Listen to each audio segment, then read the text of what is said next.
ఆరాధ్య దైవము గళమెత్తి నీ కీర్తిని చాటెదా నజరేయుడా నా యేసయ్యా సియోను శిఖరాగ్రము నీ సింహాసనమాయెనా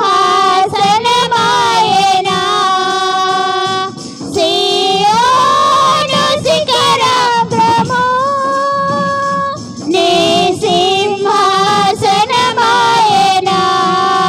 సియోనులో నిన్ను చూడాలని సియోనులో నిన్ను చూడాలని ఆశతో ఉన్నాను నా యేసయ్యా ఆశతో ఉన్నాను నా యేసయ్యా నీకే వందనం నీకే వందనం నీకే వందనం నీకే వందనం నజరేయుడా నా యేసయ్యా ఎన్ని యుగాలకైనా ఆరాధ్య దైవము నీవేనని గళమెత్తి నీ కీర్తిని చాటెదా నజరేయుడా నా యేసయ్యా ఆరాధనా స్తుతి ఆరాధనా ఆరాధనా స్తుతి ఆరాధనా ఆరాధనా స్తుతి ఆరాధనా ఆరాధనా స్తుతి ఆరాధనా ఆరాధనా స్తుతి ఆరాధనా ఆరాధనా స్తుతి ఆరాధనా నీవే కదా నా ఆరాధనా నీవే కదా నా ఆరాధనా ఆరాధనా స్తుతి ఆరాధనా ఆరాధనా స్తుతి ఆరాధనా ప్రజల నెమ్మదికై రాజాజ్ఞ మార్చింది నీవేనని నీ ప్రజల నెమ్మదికై రాజాజ్ఞ మార్చింది నీవేనని ఆవును అణచి అధికారులను అధములు చేసిన నీకు అసాధ్యమైనది ఏమున్నది అసాధ్యమైనది ఏమున్నది అసాధ్యమైనది ఏమున్నది అసాధ్యమైనది ఏమున్నది యూదా స్తుతి గోత్రపు సింహమా యేసయ్యా నా ఆత్మీయ ప్రగతిని స్వాధీనమా నీవే కదా నా ఆరాధనా ఆరాధనా స్తుతి ఆరాధనా ఆరాధనా స్తుతి ఆరాధనా ఆరాధనా స్తుతి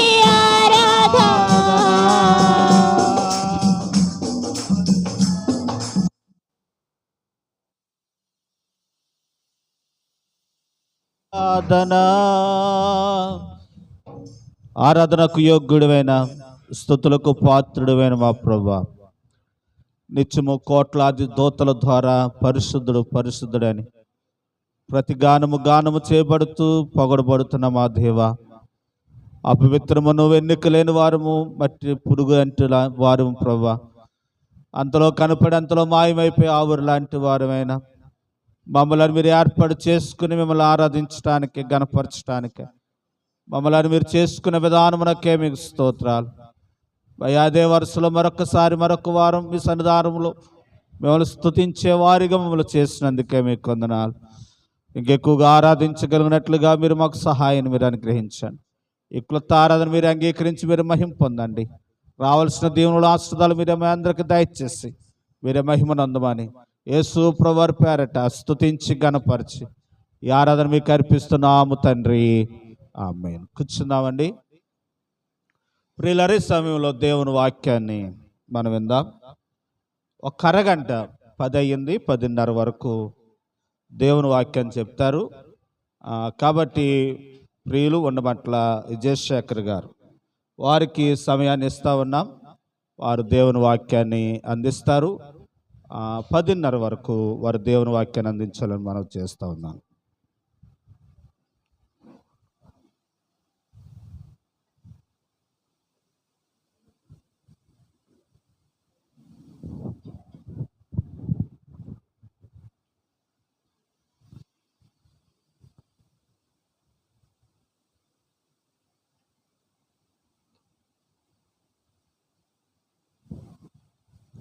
మన ప్రభువును రక్షకుడైన క్రీస్తు యేసు నామములో మీ అందరికీ శుభాభివందనములు తెలియచేయచ్చు ఉన్నాను. యోహాను రాసిన సువార్త 1వ అధ్యాయము. యోహాను రాసిన సువార్త 1వ అధ్యాయము 1వ వచనాన్ని చదువుకుందాం.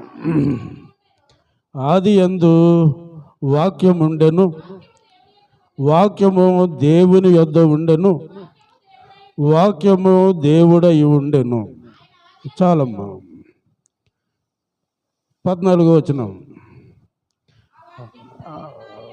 ఆ వాక్యము శరీరధారి అయి కృపా సత్య సంపూర్ణుడుగా మన మధ్య నివసించెను. చాలమ్మ. ప్రసంగి గ్రంథం ప్రకటన 19వ అధ్యాయము. ప్రకటన గ్రంథము 19వ అధ్యాయము 13వ వచనాన్ని కూడా మనం చదువుకుందాం. ప్రకటన 19:13.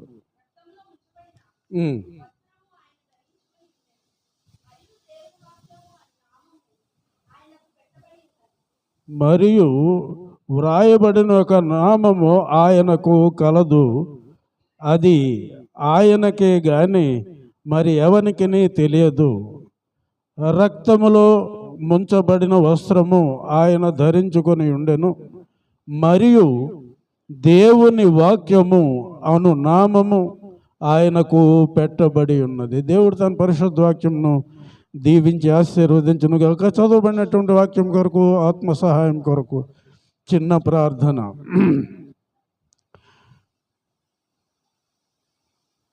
మహాగణుడు అయిన మా ప్రియ పరలోకపు తండ్రి, మీ ఘన నామమునకు వేలాది స్తుతులు స్తోత్రములు చెల్లించుకొనుచు ఉన్నాము నాయన. గడిచిన డిసెంబర్ 1 నుంచి ఈ డిసెంబర్ 1 వరకు మమ్మలను మీ రెక్కల నీడలో భద్రపరిచిన దేవా మీకు వందనములు నాయన. మీ యొక్క జన్మదిన నెల ఆరంభమునకు తీసుకొని వచ్చిన తీరు కొరకు మీకు కోటాను కోట్ల స్తుతులు స్తోత్రములు చెల్లించుకొని ఉన్నాము నాయన. ఈ దినాన్న యోహాను సువార్త 1వ అధ్యాయము 1వ వచనము 14వ వచనము, అదేవిధంగా ప్రకటన గ్రంథము 19వ అధ్యాయము 13వ వచనము ద్వారా మాతో మాట్లాడిన దేవా మీకు వందనములు. దాని ఎందున్న అర్ధతాత్పర్యంలో మాకు తెలియజెప్పండి. ఎందుచేతనగా ఆ యొక్క వాక్యము వ్రాయించినది మీరు గనుక ఆ వాక్యమున్న అర్ధతాత్పర్యంలో మాకు తెలియజెప్పగలరని మీ పాదముల చెంతకు చేరి అడుగుతూ ఉన్నాం నాయన. మీరు బోధకులే మాకు బోధించండి నాయన, మీరు బోధకులే మాకు బోధించండి. ఎందుచేతనగా మీరు బోధిస్తే అది మాకు మేలు నాయన, మేము బోధిస్తే అది వ్యర్థము కనుక మీరు బోధకులై మాకు బోధించండి నాయన. వాక్యం విత్తబడుచు ఉండగా బిడ్డల యొక్క మనోనేత్రములు తెరిపించండి నాయన. వారి మనోనేత్రములు తెరిపించి విత్తబడబోచున్నటువంటి వాక్యము వారి హృదయంలో నాటింపజేయండి. నాటింపజేసిన ఆ వాక్యానికి నీరు కట్టి ఫలింపజేయండి. దీనదాసుడనైన నన్ను మీ రెక్కల చాటును భద్రపరచండి నాయన. నన్ను మరుగుపరిచి మీరు మాత్రమే మాట్లాడమని ఈ చిన్న ప్రార్థన మీ పాద సన్నిధికి చేర్చుకొనమని త్వరలో మా కొరకే రానయ్యున్నటువంటి యేసయ్య అతి శ్రేష్టమైన నామమున అడిగి పొందుకొంచున్నాం మా ప్రియ పరలోకపు తండ్రి. ఆమేన్. క్రీస్తు నేడు పుట్టెను, క్రీస్తు నేడు పుట్టెను, క్రీస్తు నేడు పుట్టెను. God bless you. మరి క్రీస్తు పుట్టారా వచ్చారా? క్రీస్తు పుట్టారా వచ్చారా? ఎప్పుడూ చెప్పుకునేటువంటి ఆ కథలు చెప్పడం నాకు ఇష్టం ఉండదు. ఇప్పుడు నూతనత్వం అనేటువంటిది మనకు కావాలి. క్రీస్తు యేసు ప్రభుల వారు ఇహలోకానికి వచ్చారా పుట్టారా అనేది మనం ఎప్పుడైనా ఆలోచన చేసామా? ఆయన ఇహలోకానికి రావడం ఎలా వచ్చారు, ఎందుకు వచ్చారు అనేటువంటి విషయాన్ని మనము ఆలోచన చేస్తే ఆయన పుట్టలేదు, వచ్చినారు. పంపబడ్డారు, వచ్చినారు. అంటే ఆయన ఎక్కడో బయలుదేరారు. పుట్టక ముందే ఆయన ఉన్నారు. ఇది మీకు కావలసినటువంటి మాట. పుట్టక ముందే, ఈ 2000 సంవత్సరాల క్రితం పుట్టినది కాదు, కానీ ఈ యొక్క పుట్టక ముందే ఆయన ఉన్నారు అనేటువంటి విషయాన్ని ఇప్పుడు వాక్యం ద్వారా మనం చూసాం. యోహాను సువార్త 1వ అధ్యాయము 1వ వచనంలో ఆ మాట మనము చూస్తూ ఉన్నాం. ఆది యందు ఏముందండి? ఆది యందు వాక్యం ఉండెను. ఆది యందు ఏముంది? వాక్యం ఉండెను. వాక్యం ఎక్కడుందండి? దేవుని యొద్ద ఉండెను. వాక్యము దేవుడై ఉండెను. ప్రకటన గ్రంథం 19వ అధ్యాయం 13వ వచనంలో కూడా అదే మాట మనం చూసాం. ప్రకటన గ్రంథం 19వ అధ్యాయంలో కూడా మనం 19వ అధ్యాయం 13వ వచనంలో కూడా మనం అదే మాట చూసాం. ఆ వాక్యమును ఆయన పేరేమిటి? దేవుని వాక్యం అనే నామం ఆయనకు పెట్టబడినది. కనుక ఇక్కడ ఏమంటూ ఉన్నారు? యోహాను సువార్తికుడు ఏమంటూ ఉన్నారు? ఆది యందు వాక్యముండెను, ఆది యందు వాక్యముండెను. ఎక్కడ? దాని స్టార్టింగ్ ఎక్కడ? Can anybody knows? దాని స్టార్టింగ్ ఎక్కడ అనేది ఎవరికీ తెలియదు. ఆది అంతే. ఎక్కడ మొదలైంది అనేది, ఎక్కడ అంతమైంది? It is infinite.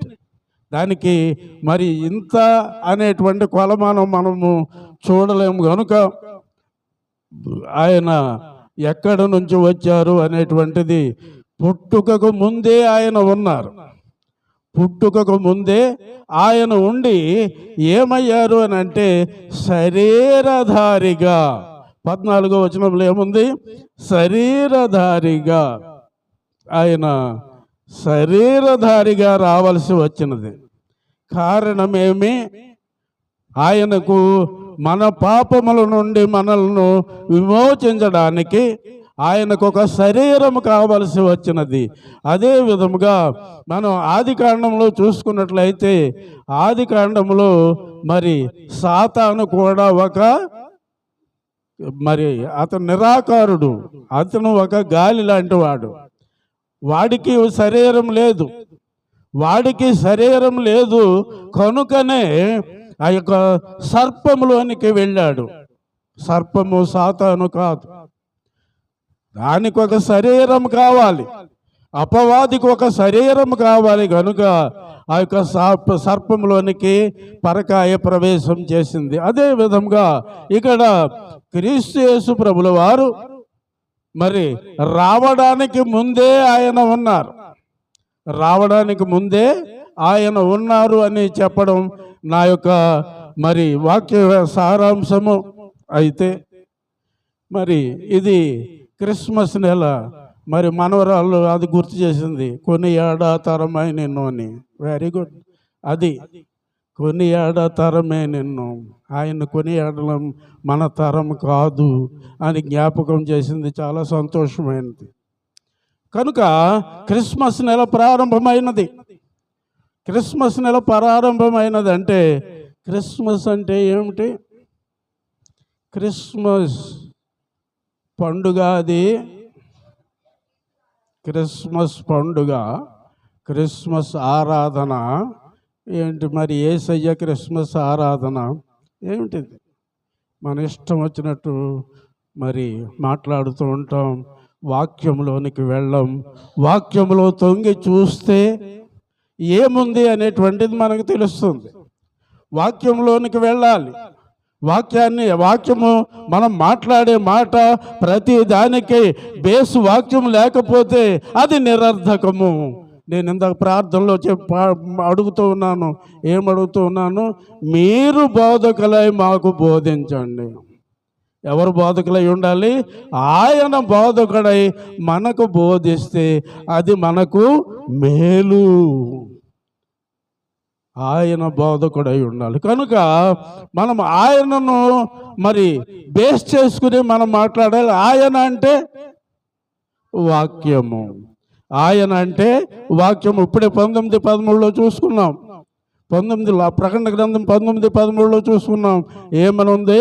ఆయనకు దేవుని వాక్యం అనే పేరు ఉంది. దేవుని వాక్యం అనే పేరు ఉంది. ఇప్పుడు రండి, క్రిస్మస్ అంటే ఏమిటి? Once again I'm asking you, Christmas అంటే ఏమిటి?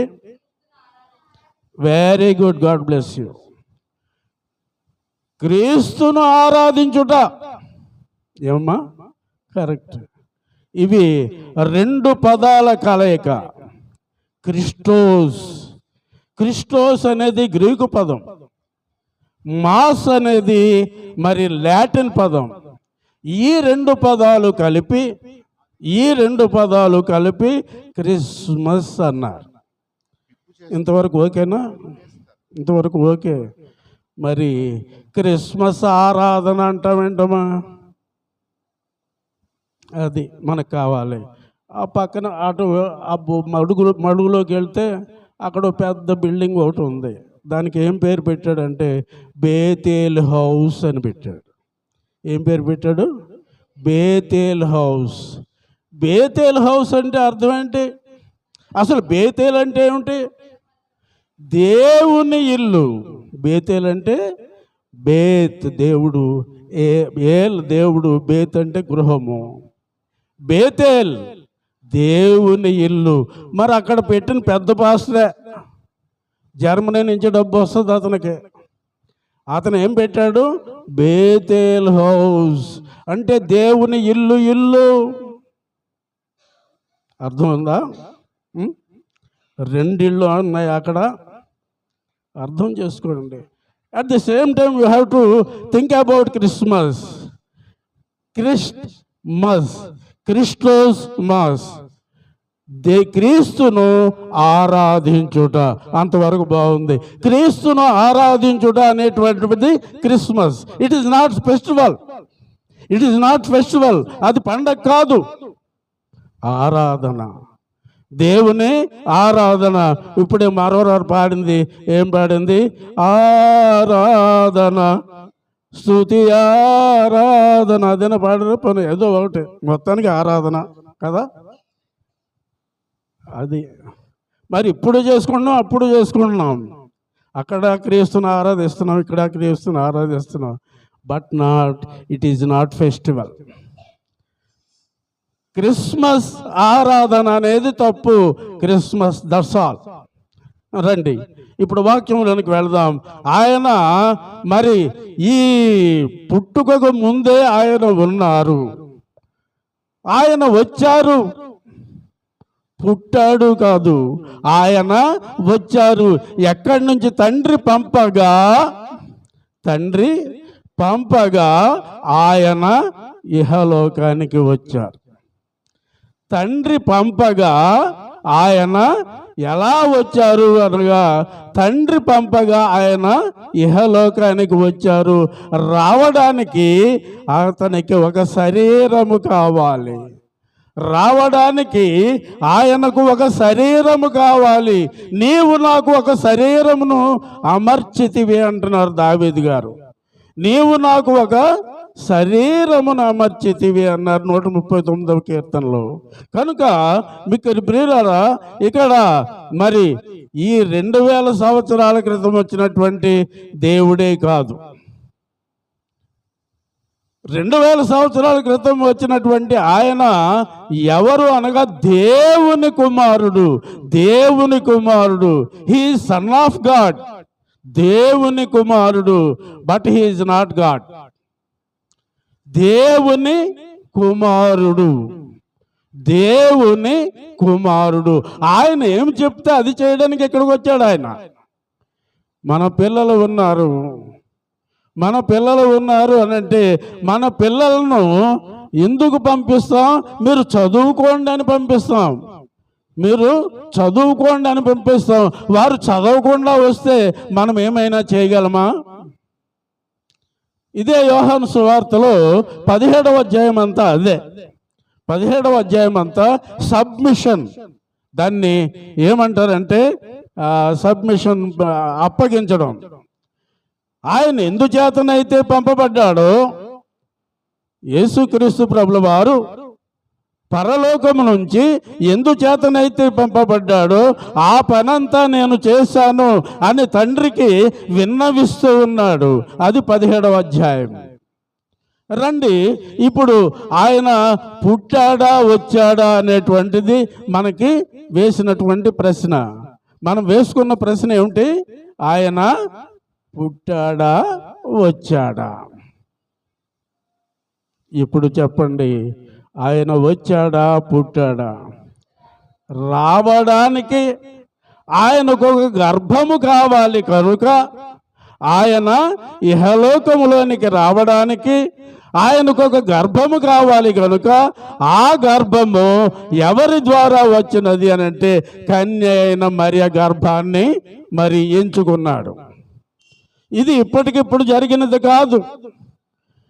ఈ కన్యక గర్భం అనేటువంటిది ఇప్పటికిప్పుడు జరిగినటువంటి ప్రక్రియ కాదు. యేసుక్రీస్తు ప్రభుల వారు ఇహలోకానికి రావడానికి 750 సంవత్సరాల క్రితం 750 సంవత్సరాల క్రితం మరి యెషయా గారు ప్రవచించారు. యెషయా గారు ఏమని ప్రవచించారు అని అంటే, యెషయా గ్రంథం 7వ అధ్యాయం 14వ వచనం చదవండి. యెషయా గ్రంథము 7వ అధ్యాయము 14వ వచనంలో ఏముంది? ఇదిగో కన్యక గర్భవతి అయి కుమారుని కనును, ఆయనకు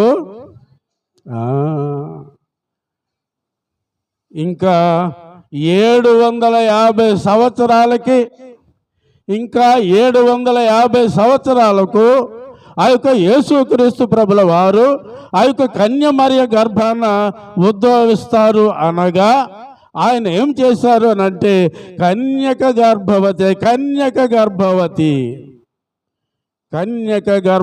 ఎలా అవుతుంది? కన్యక గర్భవతి ఎలా అవుతుంది? అది ఫీమేల్ మేల్ కలయిక ఉంటేనే బిడ్డ, మరి లేకుండా కన్యక గర్భవతి అంటూ ఉన్నారు. ఇదిగో కన్యక గర్భవతి అయి కుమారుని కనును, అతనికి ఏమని పేరు పెడతాం? ఇమ్మానుయేలు పేరు పెడతాం. ఇమ్మానుయేలు అను మాటకు అర్థమేమి? దేవుడు మనకు తోడు. అది 750 సంవత్సరాలకు పుడతాడు అనగా యెషయా ప్రవక్త ఇక్కడ 7:14 మొదలుపెట్టి, యెషయా గ్రంథము 7వ అధ్యాయం 14వ వచనం మొదలుపెట్టి 9వ అధ్యాయం 6వ వచనం వచ్చేప్పటికి ఆయన పేరు కూడా పెట్టాడు. ఆయనకు పేరు కూడా పెట్టాడు. పేరు కూడా ఏమని పెట్టాడు? ఆశ్చర్యకరుడు, ఆలోచనకర్త, పెద్ద పేరు ఉంటుంది. అది అసలు పేరు ఆయనది. అది అసలు పేరు. అది చాలా biggest name it is in the బైబిల్లో చాలా పెద్ద పేరేమనగా, సరిగ్గా చదువు క్రియగా, అది తండ్రి సమాధానకర్తయగు అధిపతి అని అతనికి ఏంటమ్మా పేరు. ఇజ్ ఇట్ పేరు ఆర్ పేర్లు? It is singular number. అదంతా ఒకటే పేరు, అదంతా ఒకటే పేరు. కనుక ఆయనకు పేరు కూడా పెట్టబడింది. దీన్ని మనం తెలుగులో ఏమని చెప్తాం? సామెత చెప్పాలి. ఇప్పుడు ఎవరు? ఆలి లేదు, సూలు లేదు, మా చెల్లి చెప్పేసింది. కొడుకు పేరు సోమలింగం అంట. అలాగా యెషయా గారు కూడా క్రీస్తు యేసు ప్రభుల వారు 750 సంవత్సరాలకు పుడతాడు అనగా ఆయన ఏ గర్భాన పుడతాడు అనేటువంటిది చెప్పాడు. కన్యక గర్భము. ఇప్పుడు చూడండి, పుట్టిన ఆయనకు పేరు కూడా పెట్టేశాడు. అయితే ఇక్కడ 750 సంవత్సరాల వరకు ఈ కన్యకలంతా వెయిట్ చేసి ఉంటారు. నా గర్భంలో వస్తే బాగుండు, నా గర్భంలో వస్తే బాగుండు. అది కరెక్టా కాదా? ప్రతి కన్యకకు తెలియకపోవచ్చు దాని ఇంపార్టెన్సు, కానీ ఆ కన్యక తల్లిదండ్రులకు తెలిసి ఉండొచ్చు. యెహోవా దేవుడు నా కుమార్తె గర్భాన పుడితే బాగుండును, యెహోవా దేవుడు నా కుమార్తె గర్భాన పుడితే బాగుండును అని ఎంతో మంది, కొన్ని వేల లక్షల మంది వెయిట్ చేసి ఉంటారు. కన్యకలుగానే చనిపోయిన వాళ్ళు చాలామంది ఉండి ఉంటారు. కన్యకలుగానే చనిపోయిన వారు చాలామంది ఉంటారు. మరి ఆయన ఎప్పుడు దొరికింది అని అంటే 750 సంవత్సరాల తరువాత ఆ మరియమ్మ గారి గర్భం దొరికింది. ఆ గర్భము మార్గము మాత్రమే. అర్థమవుతుందా? ఆ గర్భము అప్పటికప్పుడు వచ్చినటువంటి ఆయన కాదు. మనకు 2000 సంవత్సరాలు మనం అంటాం, నేను అంటూ ఉంటాను, ఏమంటాను? 2000 సంవత్సరాల క్రితము అంటూ ఉంటాం. 2000 సంవత్సరాల క్రితమే వచ్చాడా? అంతకు ముందే ఆయన ఉన్నాడు. అక్కడ నుంచి ఆయన పంపగా తండ్రి అయిన యెహోవా దేవుల వారు తన అద్వితీయ కుమారుని పంపగా ఆయన వచ్చి మరియ గర్భాన పుట్టి ఉన్నాడు. ఇది ప్రాసెస్. కనుక మనము ఆయన మరి ఏ విధముగా వచ్చారు అనేటువంటిది ఆయన మరి కొన్ని వాక్యాల ద్వారా అది ప్రూవ్ చేసుకుందాం. నేను నోటి మాటలు చెప్పను కదా. హెబ్రీ పత్రిక 10వ అధ్యాయము, హెబ్రీ పత్రిక 10వ అధ్యాయము 7వ వచనాన్ని చూద్దాం. అప్పుడు నేను గ్రంథపు చుట్టలో నన్ను గూర్చి వ్రాయబడిన ప్రకారము దేవా నీ చిత్తము నెరవేర్చుటకు ఇదిగో నేను వచ్చి ఉన్నానంటిని. చాలమ్మా. దేవుని చిత్తము నెరవేర్చడానికి ఏమంటూ ఉన్నాడు? ప్రభువా దేవా నీ చిత్తము నెరవేర్చుటకు ఇదిగో నేను వచ్చి ఉన్నానంటిని. క్లియర్? Is it clear?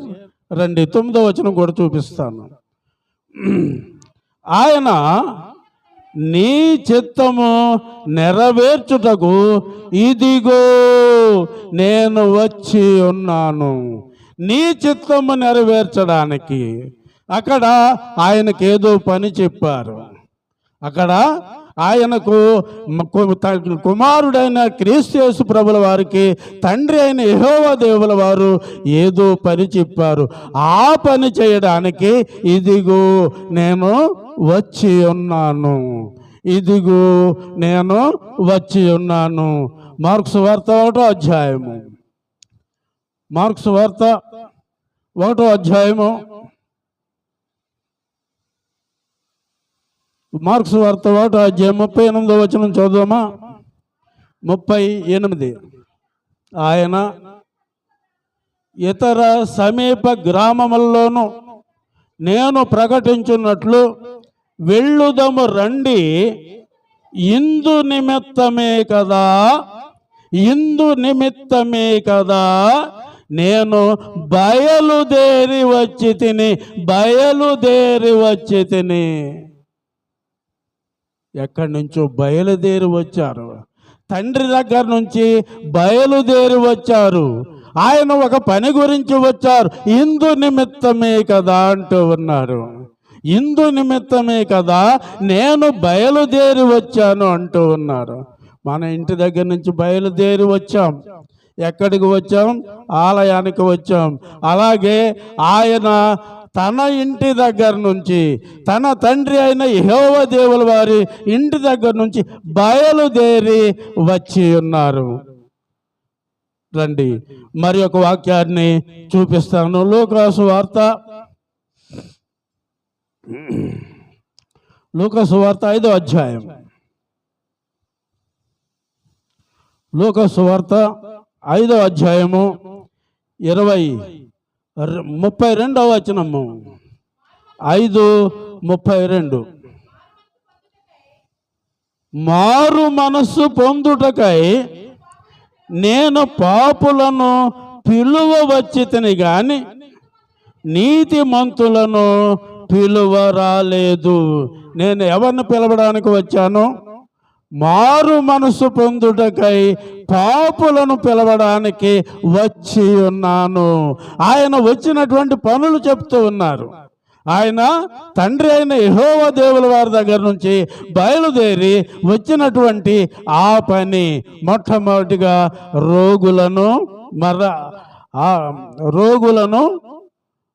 మారు మనసు పొందుటకై నేను పాపులను పిలువవచ్చితిని గాని నీతిమంతులను పిలువ రాలేదు అని చెప్తూ ఉన్నారు.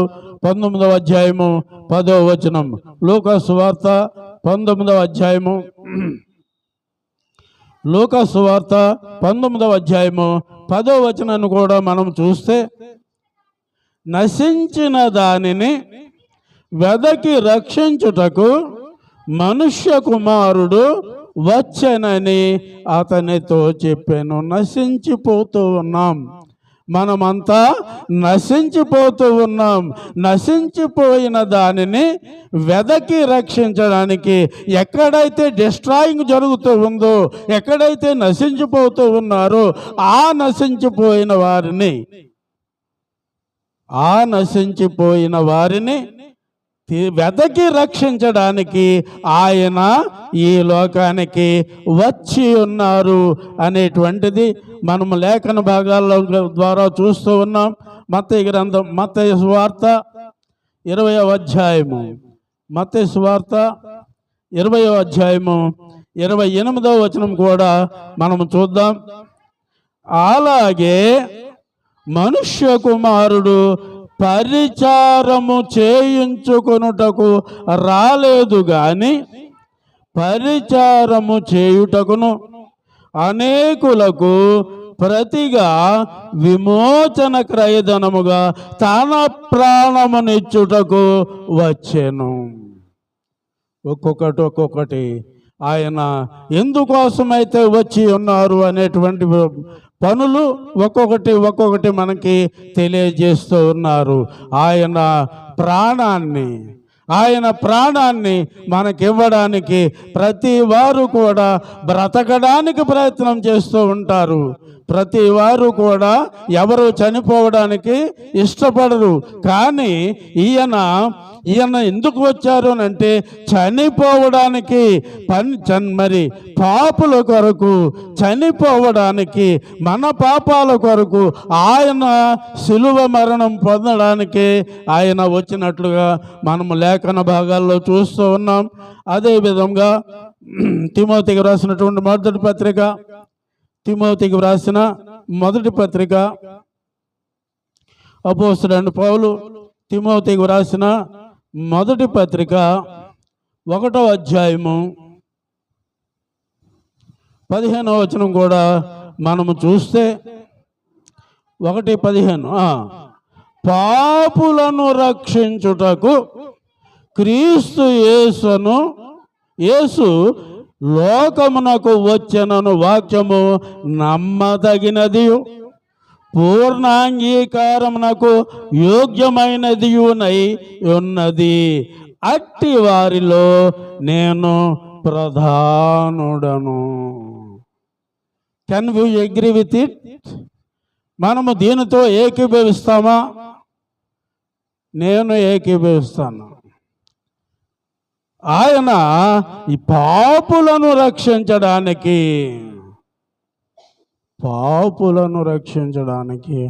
వాళ్ళు ప్రత్యేకంగా ఉన్నారా? నేను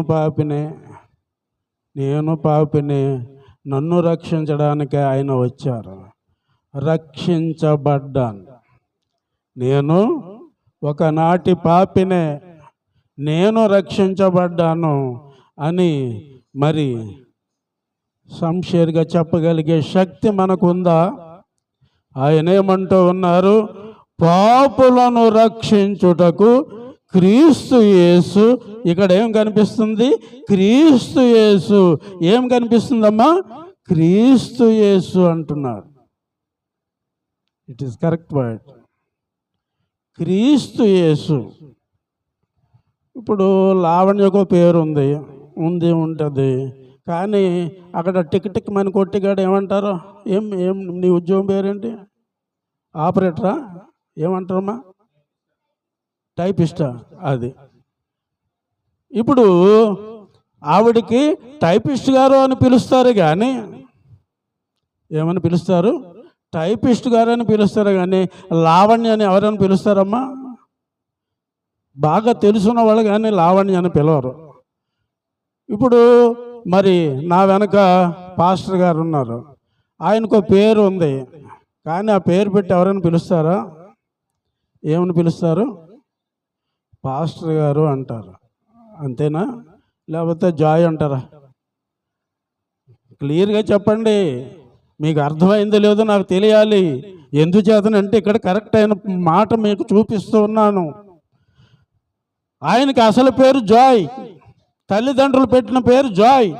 ఆనందంగా ఉండాలని వాళ్ళు మా తల్లిదండ్రులకు ఆనందం అయ్యి ఆయనకు జాయ్ అని పెట్టుకున్నారు పేరు. మరి ఆయన చేసేటువంటి పని ఏమిటంటే పాస్టర్. కనుక మనము జాయ్ అని పిలవం. ఏమని పిలుస్తాం? పాస్టర్ గారు అని పిలుస్తాం. తల్లి అయినటువంటి రాజావతమ్మ గారిని పాస్టర్ అమ్మ గారు అంటామే కానీ రాజావతి అని అంటామా? అదే ఇక్కడ నేను మీకు చూపించేది. క్రీస్తు యేసు అన్నాడు. మళ్ళీ చూడండి, పాపులను రక్షించుటకు క్రీస్తు యేసు. ఎవరిని రక్షించడానికి? పాపులను రక్షించడానికి ఎవరు వచ్చారు? క్రీస్తు యేసు. క్రీస్తు యేసు కరెక్టా? యేసు క్రీస్తు కరెక్టా? చెప్పండి. యేసు క్రీస్తు కరెక్టా? మీరంటారే యేసయ్యా యేసయ్యా యేసయ్యా యేసయ్యా. మీ బాబా, మీ అన్నయ్య, మీ తమ్ముడా, ఎవరాయనా పేరు పెట్టి పిలుస్తారా? మీరు మీ తండ్రిని పేరు పెట్టి పిలుస్తారా? చెప్పండి. మీ తండ్రిని, మీ భర్తలను, మీ భార్యను పిలుస్తారు. భర్తలను పేరు పెట్టి పిలిచిన వారు ఎవరైనా ఉన్నారా? మరి తండ్రిని పేరు పెట్టి పిలిచిన వారు ఎవరైనా ఉన్నారా? ఏమ్మా? యేసు ఆయన పేరు. ఆయనకు యేసు అని పేరు పెట్టుదు అని మత్తయి సువార్తలో ఉంది కదా. మరి మన చుట్టంలాగా, మన బంధువులాగో రే యేసో రే యేసో రే అవ్వ అవ్వ అవ్వ యేసు అని పిలవడం చాలా పొరపాటు. వినండి, తెలుసుకోండి. యేసు అనేది ఆయన పేరు. He is our God.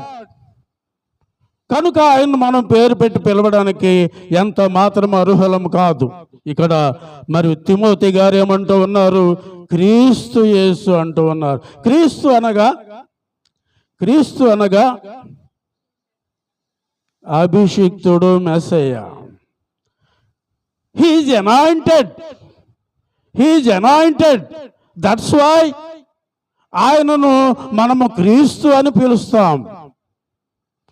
ఆయన మరి వెంకటరాజు గారు ఉన్నారు, నేను విన్నాను. బ్యాంక్ వెంకట్రావు అన్నారు. నేను వచ్చిన కొత్తలో ఎవరి బ్యాంక్ వెంకట్రావు అనేది నాకు అర్థం కాల. ఇంచేత ఆయన బ్యాంకులో పనిచేస్తున్నాడు కనుక ఆయన ఏమని పిలిచారు? మా అన్నయ్య అన్నాడు నాతోటి, బ్యాంక్ వెంకట్రావు అని ఏదో సందర్భంలో. ఎవరన్నయ్య బ్యాంక్ వెంకట్రావు అని నేను అడిగాను. అప్పుడు తెలిసింది ఆయన బ్యాంకులో పని చేస్తున్నాడు కనుక ఆయన ఇంటి పేరు ఏమిటి? ఆయన ఇంటి పేరు ఉంది మరి లంకపల్లి వారు, ఆయన పేరు వెంకటరాజు. ఈ రెండు పోయి ఏమొచ్చింది? బ్యాంక్ వెంకట్రావు అని పేరు వచ్చింది. ఎందుచేత? ఆయన బ్యాంకులో పని చేస్తున్నాడు కనుక ఆయనకు ఆ పేరు.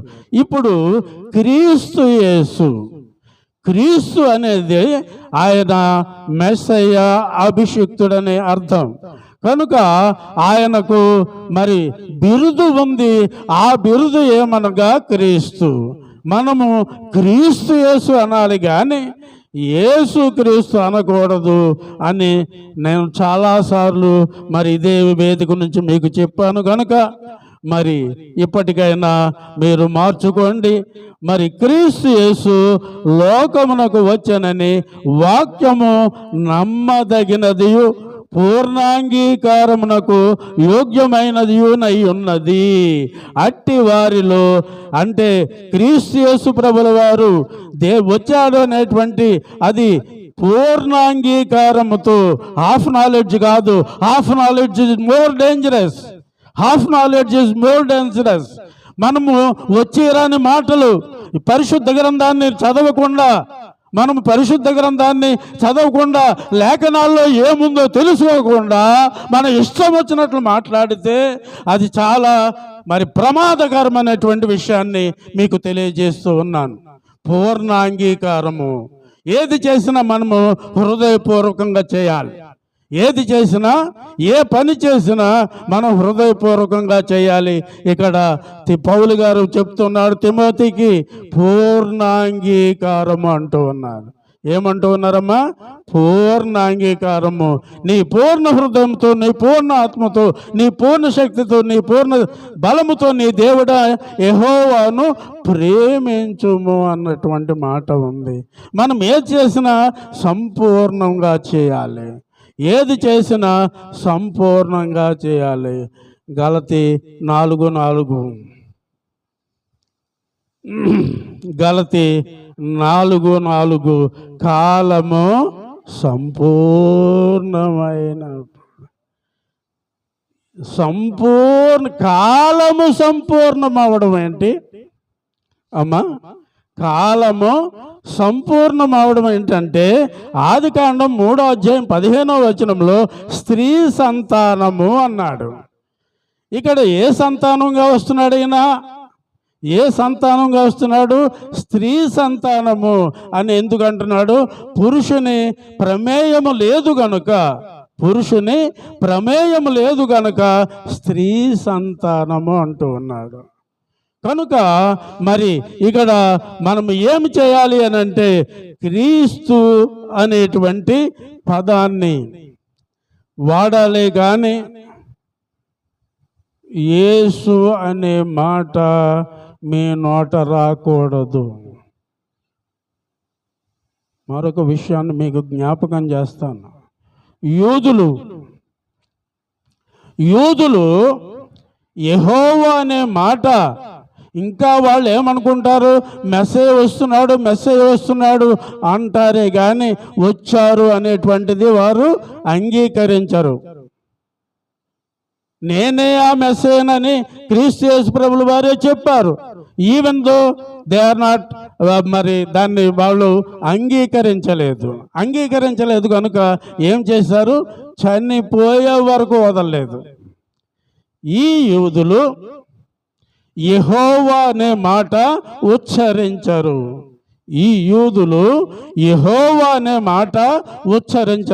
కారణం ఏమిటి? యెహోవా అనే మాట యూదులు ఉచ్చరించరు. కారణం ఏమిటి? ఈ యెహోవా అనే మాట పెదవులకు తగులుతూ వస్తుంది గనుక నేను అపవిత్రమైన పెదవులు గలవాడును అంటాడు యెషయా గారు. అంచేత ఆ వచ్చే యెహోవా అనేటువంటి మాట అపవిత్రమైపోతుందని వాళ్ళు ఏమని పిలుస్తారంటే అదోనై అని పిలుస్తారు. ఏమంటారు? ఇన్స్టెడ్ ఆఫ్ యెహోవా వాళ్ళు ఏమని కాగేస్తారు, అదోనై అంటే సర్వ సృష్టికర్త అని దాని అర్థం. కనుక ఏమని పిలుస్తారు అనంటే మనలాగా మరి యేసయ్య అని మాత్రం వారు అనరమ్మా, యెహోవా అని కూడా అనరమ్మా. ఏమంటారు? అదోనై. రండి మరి ఒక వాక్యాన్ని చూపిస్తాను. యోహాను సువార్త 12వ అధ్యాయం. యోహాను సువార్త 12వ అధ్యాయము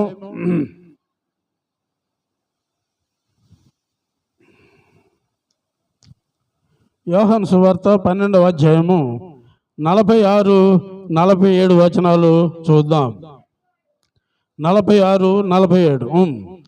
నా యందు విశ్వాసముంచు ప్రతి వాడు చీకటిలో నిలిచి ఉండుకుండునట్లు నేను ఈ లోకమునకు వెలుగుగా వచ్చి ఉన్నాను.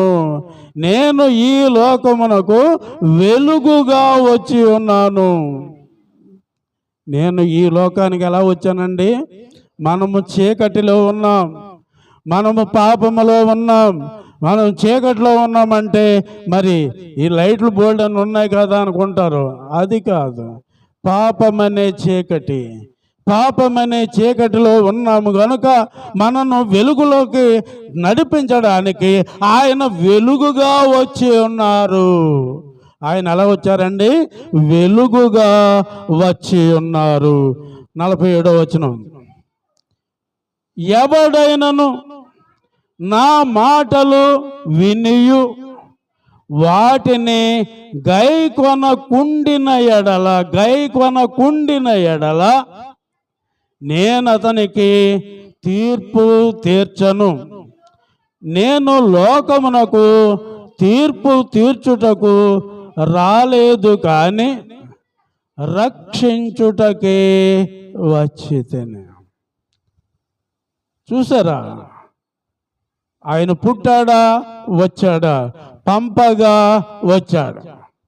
పంపడం అనేది వేరే సబ్జెక్టు. మరి అది నేను 22వ తారీఖున చెప్పాలి. కానీ ఇక ఈ సంవత్సరానికి మీరు నన్ను చూడడం, నేను మిమ్మల్ని చూడడం. ఇంకా రేపటి నుంచి నేను మరి ఆయా ప్రాంతాలకు వెళ్ళిపోతాను. అదే మరి 22 4వ వారం నేను ఇక్కడికి రావాలి. మరి ఆ రోజున నాకు వేరే మరి చోట మరి కనుక నేను పంపబడినదని చెప్పలేకపోతూ ఉన్నాను. ప్రస్తుతానికి వచ్చాడు అనేటువంటి మాట, పుట్టాడా వచ్చాడా అనేటువంటిది మీకు క్లారిఫై చేస్తూ ఉన్నాను. కనుక మరి ఇక్కడ ఎవరిని రక్షించడానికి వచ్చాడు? లోకమును రక్షించుటకే వచ్చితిని. లోకాన్ని రక్షించడానికి వచ్చానంటూ ఉన్నారు. ఎందుకు వచ్చారమ్మా? లోకాన్ని రక్షించడానికి వచ్చినట్లుగా మనము లేఖన భాగాల్లో చూస్తూ ఉన్నాం. అదే విధంగా 18:38 యోహాను సువార్త 18వ అధ్యాయము 38వ వచనము మరి 37, 38 అంటగట్టబడి ఉన్నవి చదవండి. అందుకు పిలాతు, నీవు రాజువా అని ఆయనను అడుగగా, యేసు నీవన్నట్టే నేను రాజుని, సత్యమును గూర్చి సాక్ష్యమిచ్చుటకు నేను పుట్టి తిని, సత్యమును గూర్చి సాక్ష్యమిచ్చుటకు నేను పుట్టి తిని అన్నాడు. తర్వాత, ఇందు నిమిత్తమే ఈ లోకమునకు వచ్చి ఉన్నాను, ఇందు నిమిత్తమే ఈ లోకమునకు వచ్చి ఉన్నాను. చూసారా, ఆయన ఎందుకోసమైతే వచ్చారు, ఎందుకోసమైతే వచ్చారు మనకు చాలా చాలా విషయాలు దేవుడు బయలుపరుస్తూ ఉన్నాడు. ఎందుకోసం వారు వచ్చారు అనేటువంటిది ఎన్నో ఎన్నో పాయింట్లు మనకు కనబడుతూ ఉన్నవి. కనుక ఇక్కడ ఈ లోకమునకు, ఇందు నిమిత్తమే ఈ లోకమునకు నేను వచ్చి ఉన్నాను. ఇందు నిమిత్తము సత్యమును గూర్చి సాక్ష్యమిచ్చుటకు, సత్యమును గూర్చి సాక్ష్యమిచ్చుటకు. ఆయనే సత్యం. నేనే సత్యము, నేనే జీవము, నేనే మార్గము. నేనే సత్యము, నేనే జీవము, నేనే మార్గం అంటూ ఉన్నాడు. నేనే మార్గం అంటే ఏమిటి? నేనే మార్గం అంటే ఏమిటి? చివరిలో మరి ఇప్పుడే మీ పాస్టర్ గారు ప్రార్థన చేశారు, యేసు నామములో అన్నారు. ఏమన్నారు? యేసు నామములో అనగా చేసినటువంటి ఆ ప్రార్థన ఎవరి ద్వారా మరి యెహోవా దేవుల వారి దగ్గరికి వెళుతుందంటే యేసుక్రీస్తు ద్వారా, కుమారుడైనటువంటి క్రీస్తు యేసుల ద్వారా మాత్రమే ఆ యొక్క మన మనవులు ఆయన చెంతకు చేరుతాయి. కనుక ఆయన మార్గము, నేనే సత్యము, నేనే జీవము, నేనే మార్గం అంటూ ఉన్నారు. 12వ అధ్యాయము 46వ వచనం, యోహాను సువార్త 12వ అధ్యాయము 46వ వచనం. 1 minute అయిపోయింది, ఆఖరి వెర్స్ ఇది. 46వ వచనం ఏముంది తల్లి? నా యందు విశ్వాసముంచు ప్రతి వాడు చీకటిలో నిలిచి ఉండకుండానట్లు నేను ఈ లోకమునకు వెలుగుగా వచ్చి ఉన్నాను. మనము చీకటిలో ఉన్నాం, చీకటి అంధకారంలో ఉన్నాం. మనలను వెలుపలకు తీసుకొని రావడానికి, ఫర్ ఇన్స్టెన్స్, బాబు ఈ లైట్ ఏది అని అడిగాను. ఏం చేద్దాం, నేను గుడ్డోడిని, నాకు కనపడదు, మీకు అందరికి కనపడవచ్చు కానీ మరి నాకేమో లైట్లు ఉంటే కానీ నాకు కనపడదు. ఏ బాబు ఏంటంటే ఇది వెలుగుతుంది ఆరిపోద్ది, వెలుగుతుంది ఆరిపోద్ది అన్నాడు. అది అంతకుముందే నా కళ్ళు ఆరిపోతాయని వద్దు బాబు అన్నాను. వెలుగు, ఆ వెలుగు లేకుండా మనం ఏమైనా చూడగలమా అమ్మా? ఆ వెలుగు లేకుండా మనం ఏమైనా చూడగలమా? పగలు ఇంత ఫ్రీగా తిరుగుతున్నాం, ఇంత ఫ్రీగా రాత్రి తిరగగలమా? ఏమండి, ఇంత ఫ్రీగా రాత్రి తిరగగలమా? తిరగలేము. అందుచేత ఈ లోకానికి దేనిగా వచ్చాడు? ఆయన వెలుగుగా వచ్చాడు. ఆఖరిగా 14వ అధ్యాయము 3వ వచనము, యోహాను సువార్త 14వ అధ్యాయము 3వ వచనము, నేను వెళ్ళి మీకు స్థలము సిద్ధపరచని ఎడల నేనుండు స్థలములో మీరును ఉండులాగున మరల వచ్చి దిస్ ఇస్ సెకండ్ కమింగ్. ఆయన సిలువలో మరణించి ఆరోహణమై వెళ్ళిపోయారు. నేను వెళ్ళి తిరిగి రాకపోతే మీకు ఎక్కడికి వెళ్తారు? మనల్ని తీసుకువెళ్ళాల్సింది ఎవరంటే ఆయన. మనల్ని తీసుకొని వెళ్ళవలసింది ఎవరు? ఆయన. దిస్ ఇస్ సెకండ్ కమింగ్, రెండవ రాకడ. కనుక మరి నా యొద్ద నుండుటకు మిమ్మల్ని తీసుకొని పోవదును. కనుక ఆయన ఇన్ని వాక్యాల ద్వారా మీకు ఇన్ని వాక్యాలు మీకు చూపించాను. సారాంశమేమి? నేను వేసిన ప్రశ్నకు జవాబు దొరికిందా? ఆయన పుట్టాడా, వచ్చాడా? అది. పంపబడ్డాడు. తండ్రి అయిన యెహోవా చేత పంపబడ్డాడు.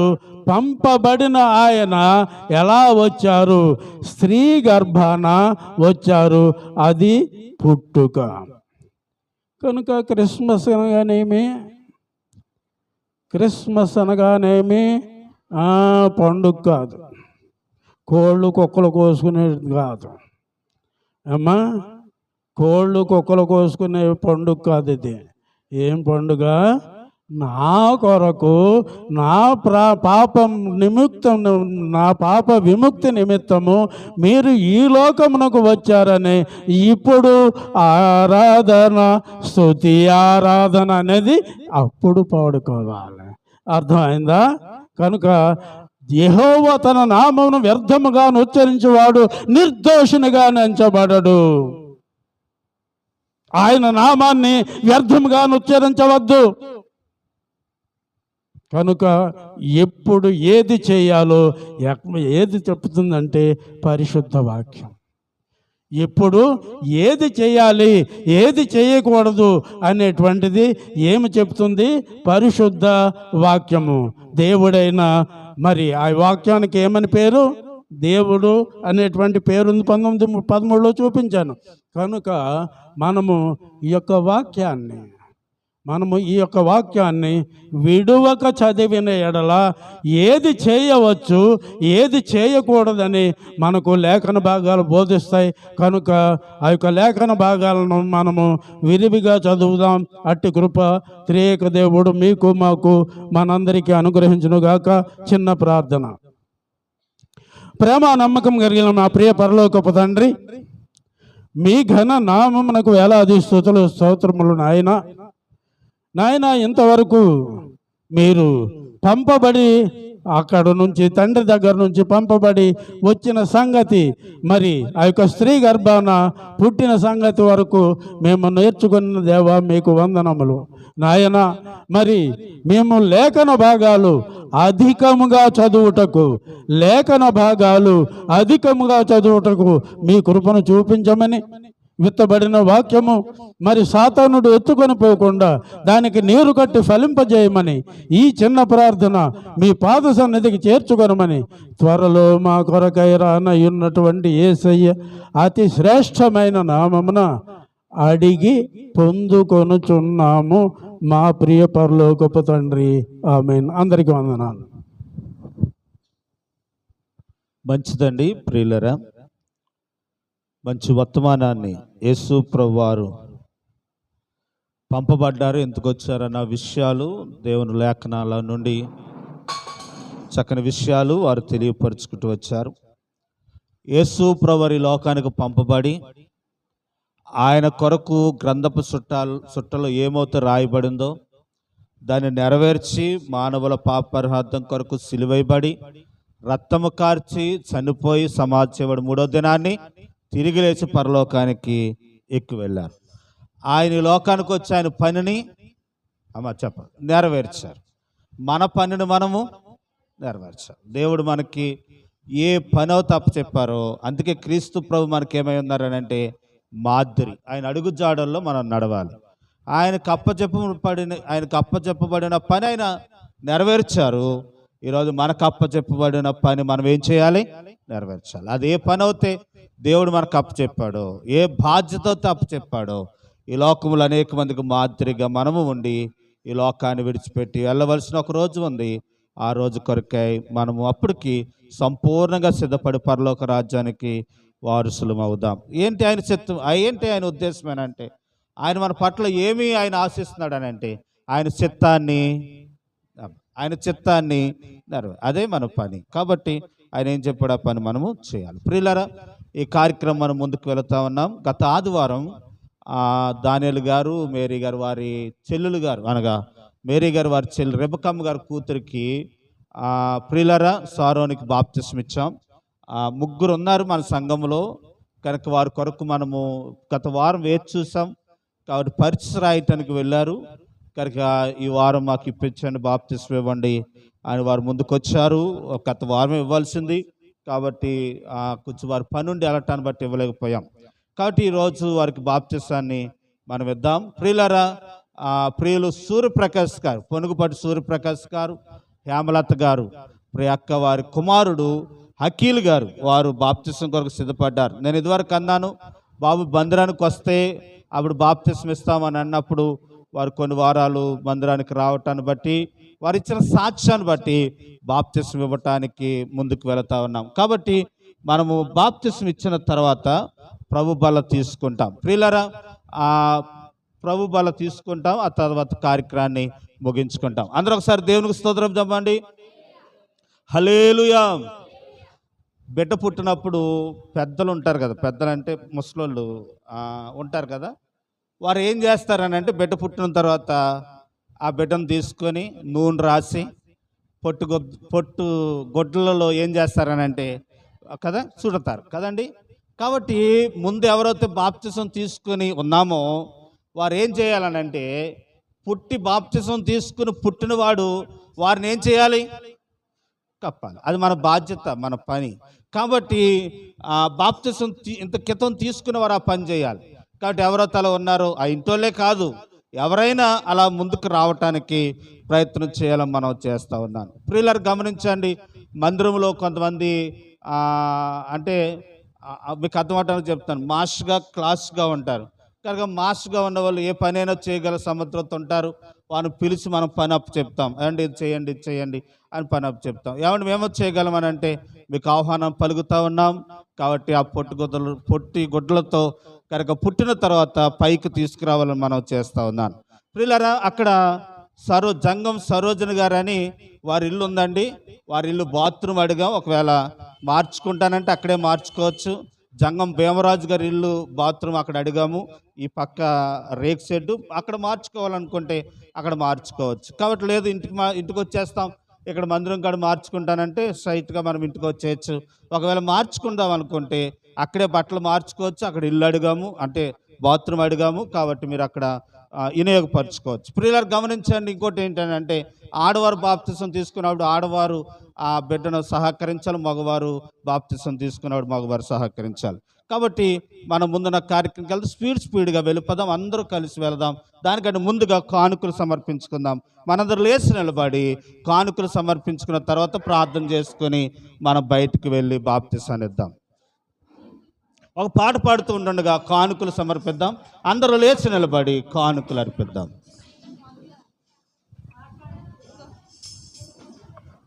రక్షకుడు దయించిన అడట మన కొరకు, పరమా రక్షకుడు దయించిన అడట, రక్షకుడు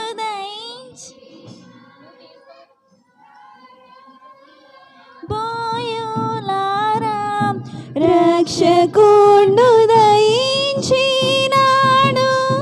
రారిగొల్ల బోయులారా, తక్షణమున బోయి మనని రీక్షణ ఫలమొందుదాము, రక్షకుడు దయించినాడట మన కొరకు, పరమా రక్షకుడు దయించినాడట. దావీదు వంశమందు ధన్యుడు జన్మించినాడు, దావీదు వంశమందు ధన్యుడు జన్మించినాడు, దేవుడగు యెహోవా మన దిక్కుదేరి చూచినాడు,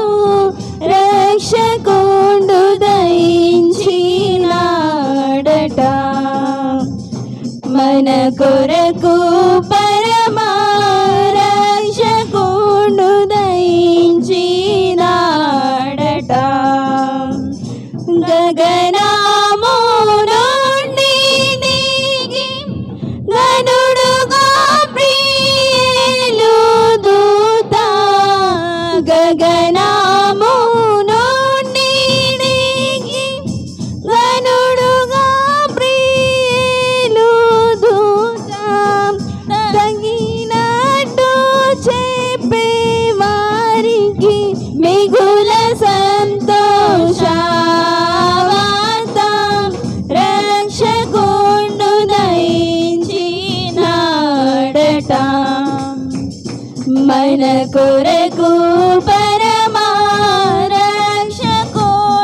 దయించినాడట. వర్తమానము చెప్పి దూత వైభవమున పోవచ్చున్నాడు, వర్తమానము చెప్పి దూత వైభవమున పోవచ్చున్నాడు. కర్తను చూచిన వెనుక కాంతము మగులు రక్షకుడు దయించి నాడట. మన కొరకు పరమా రక్షకుడు దయించి చాలా. మరి ప్రియులారా గమనించండి, ఈ సమయంలో మనం ఏ లేట్ చేయకుండా బాప్తిజం కార్యక్రమానికి వెళ్దాం. ఆ బాప్తిజం అయిన తర్వాత వచ్చి మనం ప్రభు బలలో పాలు పంపులు పొందుదాం. గురువారం రాత్రికి మన ప్రియులు శకుంతలమ్మ గారు వారు ప్రార్థన కూడిక ఏర్పాటు చేసుకుంటున్నారు మందిరంలో. గురువారం రాత్రికి కూడికండి. గురువారం రాత్రి కూడిక మన ప్రియులు శకుంతలమ్మ గారు వారు ప్రార్థన పెట్టుకుంటున్నారు. వారు శకుంతలమ్మ గారు ఆ రోజుకి వస్తారు. కాబట్టి గురువారం రాత్రికి అందరూ కూడా ప్రార్థనకు రావాలని మీకు మనవి చేస్తూ ఉంటున్నాను. రాత్రి 7:30కు ప్రారంభిస్తాం, 9 గంటలకల్లా కార్యక్రమం ముగిస్తాం. మంచిదండి. ఈ సమయంలో ఒక మాట వినాలి. అరే అమ్మాయి వినండి. పిల్లలు, దేవుడు తన రాజ్యంలోనికి పరలోకం స్వర్గమని ఆ పరలోకానికి చేర్చుకోవడానికి దేవుడు ఒక మార్గం ఏర్పాటు చేశారు. ఏంటనంటే మానవుడు చనిపోతే నరకానికి వెళ్ళిపోతాడని మానవుడు పాప పరిహార్థం కొరకు ఆయన ఈ లోకానికి వచ్చి ఈ లోకంలో జీవించి 33.5 సంవత్సరాలు జీవించి 3.5 సంవత్సరాలు అద్భుత ఆశ్చర్యకార్యాలు చేసి మానవుల పాప పరిహార్థం కొరకు సిలువేయబడి రక్తము కారి చనిపోయి 3వ దినాన్ని ఏం చేశారనంటే తిరిగి లేచారు. కనుక ఈ లోకంలో ఎవరైనా చనిపోయి తిరిగి లేచిన వారు ఉన్నారని అంటే అది యేసు ప్రభు ఒక్కడే, ఇంకెవరు తిరిగి లేవలేదు. కాబట్టి ఆయన చెప్పారు, నేను ఎలాగొత్తి తిరిగి లేచానో మీరు కూడా తిరిగి లేవాలని అంటే మీరు ఏం చేయాలనంటే నా యందు మీరు ఏముంచాలనంటే విశ్వాసం ఉంచాలి. విశ్వాసం ఉంచి నా మాట వినాలి. నా మాట విని నా మాటను ఏం చేయాలనంటే అనుసరించాలి. అనుసరించి నాకు ఇష్టలుగా ఉంటే చనిపోయినాను మిమ్మల్ని ఏం చేస్తానంటే తిరిగి లేపుతాను. అంటే ఏమన్నారంటే ఒక నియమం పెట్టారు, ఒక కండిషన్ పెట్టారు. ఏంటనంటే మీరు మరలా నూతన రాజ్యం అనే పరలోక రాజ్యంలోకి చేరాలంటే మీరు మరలా ఏం చేయబడాలంటే జన్మించబడాలి అని అన్నారు. ఎలా జన్మిస్తాము నాయన అని ఒక పెద్ద ఆయన అడిగితే అప్పుడు ప్రభు చెప్పాడు, నీటి మూలముగాను ఆత్మ మూలముగా ఏమవ్వాలనంటే జన్మించాలి. కాబట్టి ఈరోజు బాప్తిజం తీసుకుంటున్న అఖిలను అడుగుతా ఉన్నాను ఏంటనంటే ఈ లోకం శాశ్వతం కాదు. ఈ లోకంలో ఉన్నవన్నీ కూడా ఒకరోజు గతించిపోతాయి. ఇవి గతించకపోయినా మనం మాత్రం ఏమవుతాం? అమ్మా ఈ మాట వినాలి. ప్రభు రాకడ అలా ఉంచండి, ఇవన్నీ నాశనం అవుతాం అలా ఉంచండి. ఒకరోజు మనం ఏమవుతాం? చనిపోతాం. ఎప్పటికైనా ఒకరోజు చనిపోతాం. చనిపోయిన నీవు నిత్యత్వములోనికి వెళ్ళాలనంటే యేసు ప్రభునందు ఏముంచాలి? విశ్వాసం ఉంచిన నీవేం చేయాలనంటే నిత్యత్వంలోకి వెళ్ళాలనంటే ప్రభు చెప్పాడు మరలా నువ్వు జన్మించాలన్నాడు. ఎలా జన్మిస్తామనంటే ప్రభు చెప్పారు, ఆత్మ మూలముగాను నీటి మూలముగా జన్మించాలన్నారు. ఎలాగ ప్రభు అని ఆ నికోదేము అడిగితే అప్పుడు చెప్పాడు, నీవు బాప్తిసం తీసుకోవాలన్నాడు. కాబట్టి ప్రియులారా, ఈ లోకం శాశ్వతం కాదు, ఈ లోకం ఏది మంద కాదని చెప్పి కనుక నువ్వు మారు మనసు పొంది నిజ దేవుడని యేసు ప్రభు అన్నాడు, నేను చనిపోయిన తర్వాత నన్ను ఏం చేస్తాడనంటే బతికించి నిత్య జీవం ఇస్తానన్నాడు. కాబట్టి నేను ఆయన మాట నమ్ముతున్నాను. ఆయన ఇచ్చిన ఆజ్ఞ మేరకు నేను మరలా జన్మిస్తానని తండ్రి యొక్కయు కుమారుని యొక్క పరిశుద్ధాత్మ నామంలో బాప్తిసం తీసుకుంటే ఈ లోక విషయంలో నువ్వు చనిపోయిన నిన్ను నీటిలో కప్పెడతాం, నూతన వ్యక్తిగా నిన్ను లేపి పరలోక రాజ్య క్రీస్తు వారసుడిగా మిమ్మల్ని చేస్తామని ప్రభు పేరిట మనం చేస్తా ఉన్నాను. అలాగే ఎవరైనా ఉన్నారా? ఉంటే కనుక అఖిలతో పాటుగా మీకు కూడా బాప్తిసం ఇవ్వటానికి మేము సిద్ధంగా ఉన్నాం, రావాలని మీకు మనం చేస్తూ ఉన్నాను. రండి దాన్ని అఖిలు నువ్వు ముందుకు ఒకసారి. ప్రియులారా, సంఘం ఎదుట దైవజనులు ఎదుట తన ఒప్పందాన్ని మనం తీసుకుందాం. తదుపరి మనం వెంటనే మనం ముందుకెళ్దాం. రండి కూర్చో. ఏం చేయాలి? నేను ఒప్పందం అడుగుతా ఉందని, నువ్వు నీకు అంగీకారం వస్తే నీకు ఇష్టపూర్వకంగా వచ్చావు. ప్రభుని యేసు ఈ లోకానికి వచ్చాడని నమ్ముతున్నావా? ఆయన ఈ లోకములో మన పాపముల కొరకు చనిపోయాడని నమ్ముతున్నావా? ఆయన చనిపోయి తిరిగి లేచాడని నమ్ముతున్నావా? ఆయన పరలోకానికి వెళ్ళి మరలా ఆయన పరలోకం తీసుకువస్తున్నారని నమ్ముతున్నావా? నమ్మితే ఆయన పరలోక రాజ్యానికి ఎత్తబడటానికి ఈ లోకంలో జీవించినంత కాలం దేవుని కొరకు జీవిస్తావా? ఎన్ని కష్టాలు వచ్చినా, ఎన్ని బాధలు వచ్చినా ప్రభు కొరకు సాగుతావా? మంచిది. ఏ వారం మందిరం మానకుండా దేవుని మందిరానికి వస్తావా? మంచిదండి. అఖిలు ఇచ్చిన సాక్ష్యాన్ని బట్టి అఖిలు కొరకు చిన్న ప్రార్థన చేసి మన బాప్తిస్మానికి వెళ్దాం. పరిశుద్ధుడా మీకు వందనాలు. ఈ సమయంలో బిడ్డ ఇచ్చిన సాక్ష్యాన్ని బట్టి మీకు వందనాలు. బిడ్డను బలపరచండి. ఇచ్చిన సాక్ష్యాన్ని బట్టి తన జీవిత కాలం అంతయు కృపాశ్యామములు దయచేసి, స్థిర మనసు దయచేసి, తొట్టిల్లకుండా లోకం శాశ్వతం కాదని, నిత్యత్వమనే పరలోకం కొరకు నేను బతుకుతానని ఈరోజు తీర్మానం తీసుకున్నాడు. ఆ తీర్మానంలో బిడ్డ నిలుచుండి అయ్యా జీవించడానికి సహాయపడమని యేసు నామములో ప్రార్థించి అడిగి వేడుకుంటున్నాము తండ్రి. ఆమేన్. మంచిదండి ప్రియులారా, కూర్చుందండి, నిలబడి అందరము కూడా ఎవరు ఇక్కడ ఉండొద్దు, అందరూ కాలువ దగ్గరికి వెళ్ళి బాప్తిస్మం ఇచ్చి టకటగా మనం వద్దాం. ఆ రీతిగా మీరు సహకరించాలని మీకు మనవి చేస్తూ ఉన్నాను. రాష్ట్రపతి గారు కొంచెం సహకరించండి. కొంచెం ఆ బాప్తిస్మం కాడ మొన్నలాగా మీరు కొంచెం సహకరించాలని మనం చేస్తూ ఉన్నాను. అక్కడ ప్రార్థనలు చేసి వారు ప్రార్థనకు అవకాశం ఇస్తాను. ఆ రీతిగా మనం ముందుకు వెళ్దాం. అందరూ లేచి నిలబడి బాప్తిస్మం కార్యక్రమం వెళ్దాం.